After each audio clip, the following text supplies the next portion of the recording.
Good morning everyone! For today's video nga guys, ayan nga guys, nagluto ako kakagising.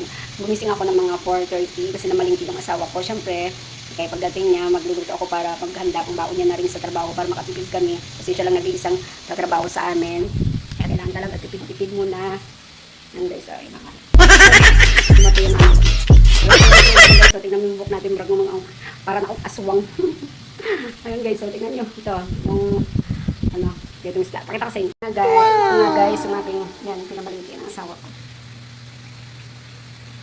Ayan. Nagpiprito pa ako. Prito ko. Ayan ang aking mga hugasin. Ito pa yung natirang isda. Ayan, dami kong liligpitin ngayon guys, araw na to. Aking face mask na sa lamsa. Ganun, dami kong kalat-kalat. Hindi pa nga ako nakapagdilig ng halaman ko guys. Kasi na, yung halaman ko.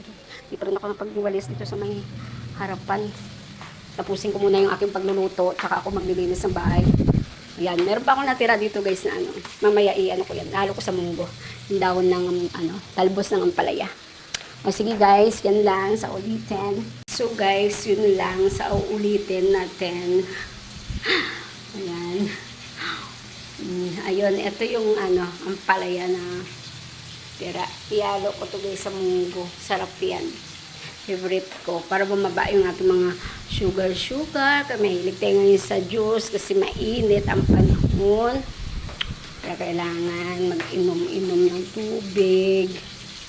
Yan, bumili nga ng asawa ko kasi ng juice. Ngayon, tinitimpla ko. Juice. Ito yung ano, munggo. Hinati ko lang kanina kasi nagluto ako kanina. Para pang baon ng asawa ko. Ito yung apaminggo na binigay na parang ang asim, tas lasang gamot pa. Okay guys, bye!